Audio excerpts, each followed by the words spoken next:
નમસ્કાર દોસ્તો, વિડીયોમાં ફરી એક વખત તમારું સ્વાગત કરું છું। થોડા દિવસ પહેલા ચેતર વસાવા મનસુખ વસાવા વચ્ચે જે કઈ બોલાચાલી થઈ હતી, ત્યારે આજે ચેતર વસાવા અને એમની ટીમ નર્મદા પહોંચી છે।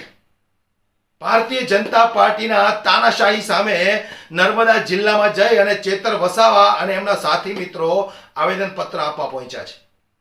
ત્યારે પોલીસે એમની અટકાયત શા માટે કરી અને પોલીસે અટકાયત કરી ત્યાર પછી પોલીસે ચેતર વસાવા જે એક ધારાસભ્ય છે એમની સાથે કેમ આવું વર્તન કર્યું?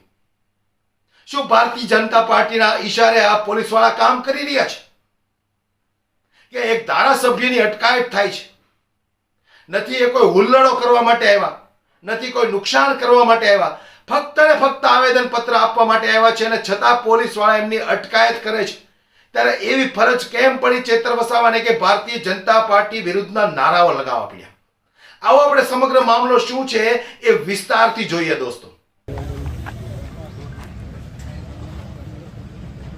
આજે અમે જે નર્મદા જિલ્લાની ગણતરી એસ્પિરેશનલ જિલ્લા તરીકે થાય છે અને અહીંના લોકોની પ્રાથમિક જરૂરિયાતો માટે, મૂળભૂત સુવિધાઓ માટે, શિક્ષણ, આરોગ્ય અને સામાજિક આર્થિક ઉત્થાન માટે રાજ્ય અને કેન્દ્ર સરકાર દ્વારા અનેક કાર્ય યોજનાઓ આવે છે, કરોડો રૂપિયાના બજેટો આવે છે, પણ અહીંના અધિકારીઓ એજન્સીઓની ઈશારા પર પદાધિકારીઓને વિશ્વાસમાં લીધા વગર કરોડો રૂપિયાના આયોજન બારોબાર કરી નાખે છે અને એના ચૂકવણા કરી નાખે છે।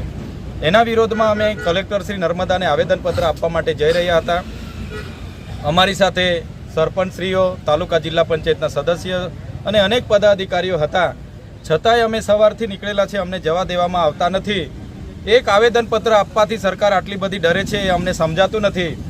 ત્યારે અમને લાગે છે કે આ ભ્રષ્ટાચાર પાછળ મોટા ગજના નેતાઓના હાથ હશે એવું અમને ચોક્કસપણે લાગી રહ્યું છે। તમે જોઈ શકો છો જે નર્મદા જિલ્લામાં ભ્રષ્ટાચાર થયા છે 2022માં પ્રાયોજના વહીવટદાર અને કાર્યપાલક ઇજનેર દ્વારા કુવા, ચેકડેમ અને ઉદ્વહન સિંચાઈ યોજના માટે 8 કરોડ રૂપિયા એક બોગસ એજન્સીને ચૂકવણા કરી દેવામાં આવ્યા છે। એ એજન્સી પણ બોગસ છે, સરકારનો કોઈ પરિપત્ર પણ નથી, બારોબાર પ્રજાના પૈસા ચૂકવવામાં આવે, એની તપાસ થવી જોઈએ। બીજો મુદ્દો અમારો એવો છે કે ડેડિયાપાડા અને સાગબારા તાલુકા અને વિકાસશીલ તાલુકાની જોગવાઈ દર વર્ષે 2-2 કરોડ રૂપિયા મળે છે। ગયા વર્ષે પણ પદાધિકારીઓ જે માગણી કરી એને સાઈડ પર રાખીને બાયોગેસ, હાઇમસ જેવી બિનજરૂરી યોજનાઓ, આરો પ્લાન્ટ, બંક બેડ જેવી કોઈ બિનઉપયોગી યોજનાઓ લાવીને કરોડો રૂપિયા એજન્સીઓને ખંખેરી લીધા છે। એવી રીતે આ વર્ષે પણ આયોજન અધિકારીએ 4 કરોડનું બારોબાર આયોજન કરી દીધું છે અને આ વર્ષે પણ એવા જ કામો બિનઉપયોગી મંજૂર કર્યા છે, એનો પણ અમે વિરોધ કરીએ છીએ।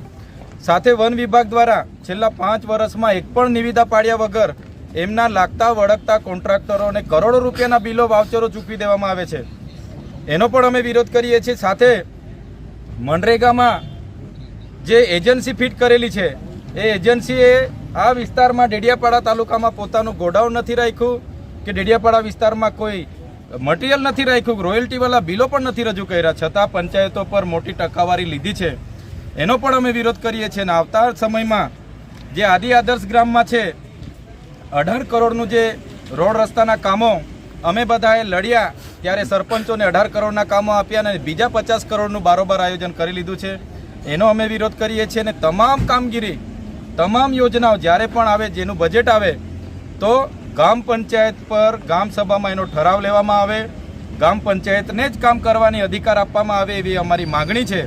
અને જેટલા પણ અધિકારીઓએ બારોબાર આ બિલો ચૂકવેલા છે એના પર તાત્કાલિક ધોરણે વિજિલન્સ તપાસ થાય, જે પણ અધિકારી, જે પણ કોન્ટ્રાક્ટર આમાં જવાબદાર હોય એના પર કાર્યવાહી કરવામાં આવે એવી અમારી માગણી છે। અને સાથોસાથ આવનાર દિવસોમાં આ જો કાર્યવાહી યોગ્ય કરવામાં નહીં આવશે તો અમે ખૂબ મોટું જન આંદોલન કરીશું। એ ક્યારે અમે આ બાબતને લઈને પાછી પાની કરવાના નથી। આજે અમારા બાળકોના શિક્ષણ, કુપોષણ, સિકલ સેલ જેના માટે પૈસા આવે છે એ અધિકારીઓ, પદાધિકારીઓના ઈશારાથી બહારની એજન્સીઓને લાવીને ચાઉ કરી જાય છે, ત્યારે એની સામેનો અમારો વિરોધ છે। સાથે સાથે અમારા સિંચાઈ વિભાગમાં સ્ટાફ નથી, તાલુકા વિભાગમાં કોઈ હાજર નથી રહેતું, મામલતદારમાં સ્ટાફ નથી, ત્યારે આ બાબતને લઈને પૂરતા શિક્ષકો મુકાય, પૂરતી શાળા બંધાય, આંગણવાડી બનાય, એના માટે પણ અમે રજૂઆત કરવા માટે જતા હતા. છતાં અમને પોલીસ આજે મોવી ખાતે અટકાવેલા છે અને અમને આગળ જવા દેવામાં આવતા નથી. ત્યારે અમે આપણા માધ્યમથી કહેવા માગીએ છીએ કે આ લોકશાહીનું હનન છે, અમને દબાવવાની વાત છે. આવનાર દિવસમાં આ મોટો ભ્રષ્ટાચાર ખુલ્લા પાડવા માટે આવનાર દિવસોમાં હજારોની સંખ્યામાં લોકો સાથે અમે જઈશું અને અમને ધરણા કરવો પડશે, આંદોલન કરવું પડશે, રેલી કરવી પડશે, ત્યાં કલેક્ટરની કચેરીની ઘેરાવો કરવો પડશે કે નર્મદા કમલમનો ઘેરાવો કરવો પડશે, તો અમે કરીશું. પણ અમારા લોકોને ન્યાય આપીને જ અમે રહેવાના છે. આજે ભલે પોલીસે તાનાશાહી વર્તન કરીને અમને રોકી દીધા છે, પણ આવનાર દિવસમાં આનાથી પણ વધારે સંખ્યામાં, મોટી સંખ્યામાં અમે જઈને આવેદન આપીશું. એ જ આપણા માધ્યમથી સૌને કહેવા માંગીએ છીએ. દારૂ ઉતાર્યો મનસુખભાઈ, તારે ક્યાં હતા ત્યારે? કઈ હદમાંથી આવેલા તારે? એ વખતે આવી નાકાબંધી ત્યારે આવી નાકાબંધી કરવી જોઈએ ને, એકલી ગાડીને જવા દેવી જોઈએ. તો પછી યાર આજે તમે અમને નાકાબંધી વાળી એ વખત જ કે જવા દે એમ કે અમારી ગાડી આગળ ચાલે, તમારી ગાડી પાછળ આવવાનું.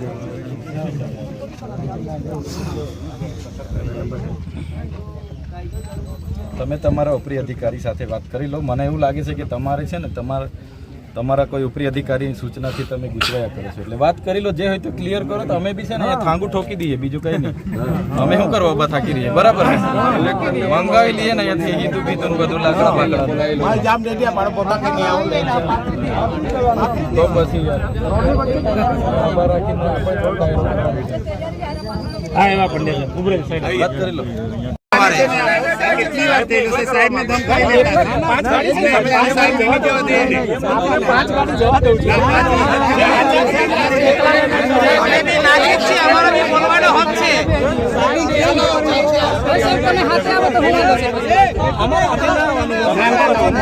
પણ સાહેબ અમારું બજેટ ખોવાઈ ગયેલું છે ને એની વાત છે, અમારે બોલવું પડે. તમે કેમ રોકો છો?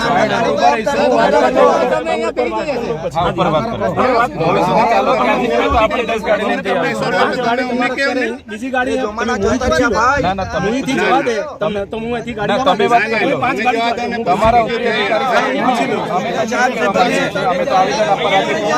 2 મિનિટ બીજા સાથે રાખો, હું વાત કરી લઉં છું. 2 મિનિટ ઉપર શાંતિ રાખો. તમારા ઉપરા અધિકારી સાથે એવી વાત કરો, અમારી સાથે ચૂંટાયેલા પ્રતિનિધિ, સરપંચ, તાલુકા સભ્ય, જિલ્લા સભ્ય બધા જ છે. તો અમે તો બધા આવેદન પત્ર આપવા માટે જઈએ છીએ. આચારસંહિતા કે 144 કે કોઈ જાહેરનામું પ્રસિદ્ધ થયું નથી. આચારસંહિતા ચાલુ છે. આચારસંહિતામાં એવી કોઈ જોગવાઈ નથી કે અમે આવેદન પત્ર નહીં આપી શકીએ. અમે આવેદન પત્ર એવું કોઈ 5 ગાડીનો કોઈ ઉલ્લેખ નથી. અમે 50 ગાડી લઈ જઈને બી આવેદન પત્ર આપી શકીએ છીએ. તેમ છતાં અમે તમને એ વિનંતી કરીએ છીએ કે તમારા ઉપરી અધિકારીને વાત કરો, મોવી ઉભા રહીએ, મોવી ચર્ચા કરી લઈએ. આ રોડ છે, રોડ પર ટ્રાફિક થશે, એના કરતા ત્યાં આપણે જરા સાઈડમાં કરો બધા. ના અહીંયા બીજી 2 મિનિટ ખાલી છે. અહીંયા બીજી કોઈ જગ્યા નથી. આપણી ત્યાં જગ્યા છે, ત્યાં આપણે ઉભા રહીએ. તમે પણ સાથે ચાલો. તમારા ઉપરી અધિકારી અમારા જે પોઈન્ટ છે એથી આગળ વાત કરી લો ને, વાત કરી લો. તો અમે તો જવાના છે. તમારી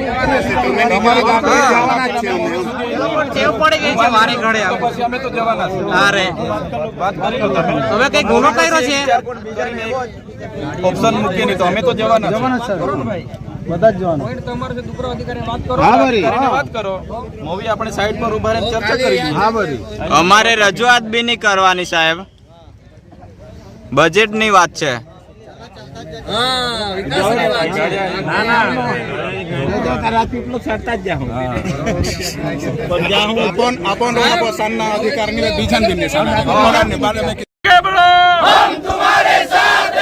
भाजपा हमसे डरती है, पुलिस को आगे करती है. भाजपा हमसे डरती है, पुलिस को आगे करती है. भाजपा तेरी तानाशाही नहीं चलेगी, नहीं चलेगी. भाजपा तेरी तानाशाही नहीं चलेगी, नहीं चलेगी. भाजपा तेरी तानाशाही नहीं चलेगी, नहीं चलेगी.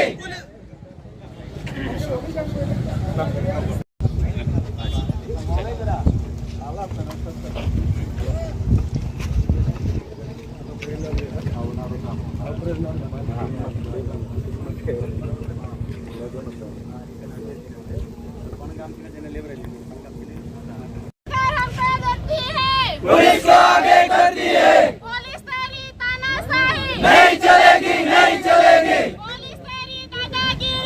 नहीं चलेगी नहीं चलेगी पुलिस तेरी दादागिरी नहीं चलेगी नहीं चलेगी चेतर भाई तुम आगे बढ़ो हम तुम्हारे साथ हैं चेतर भाई तुम आगे बढ़ो हम तुम्हारे साथ हैं તો હું પૂછવા માંગુ છું મનસુખ વસાવાને કે આટલો બધો ડર લાગી ગયો છે ચેતર વસાવાનો તમને કે ચેતર વસાવાને રોકવામાં આવે છે? એક આવેદન પત્ર આપવા માટે જે ધારાસભ્ય આવે છે એ ધારાસભ્યને કેમ રોકવામાં આવે છે? ડર લાગે છે કે શું તમને આમ આદમી પાર્ટીનો? સૌ લોકો જાણે છે કે ચેતર વસાવા જે રીતે ઈમાનદારીથી રાજનીતિ કરી રહ્યા છે એ રાજનીતિ ભારતીય જનતા પાર્ટીના નેતાઓથી જોવાતી નથી. એટલા માટે ચેતર વસાવા ઉપર આવા ખોટા આક્ષેપો લગાવવાના, એમને પોલીસ દ્વારા એમની અટકાયત કરવામાં આવી અને ત્યાર પછી જે ફરજ પડી છે ભારતીય જનતા પાર્ટી વિરુદ્ધ નારાઓ લાગ્યા છે. અને એ તો ચેતર વસાવાએ સ્પષ્ટ કહી દીધું છે મનસુખ વસાવાને કે 4 જૂને તમે સામે આવી જજો. જે કંઈ ફેસલો થવાનો છે એ 4 જૂને તમને પણ ખબર પડી જશે. આવનારા દિવસોમાં શું થવાનું છે એ જોવાનું રહ્યું દોસ્તો. પરંતુ તમારી શું રાય છે કે ચેતર વસાવા બાજી મારી જશે કે આ બાજી પણ મનસુખ વસાવા લઈ જશે? એ મને કોમેન્ટ બોક્સમાં દોસ્તો જરૂરથી જણાવજો. જય હિન્દ.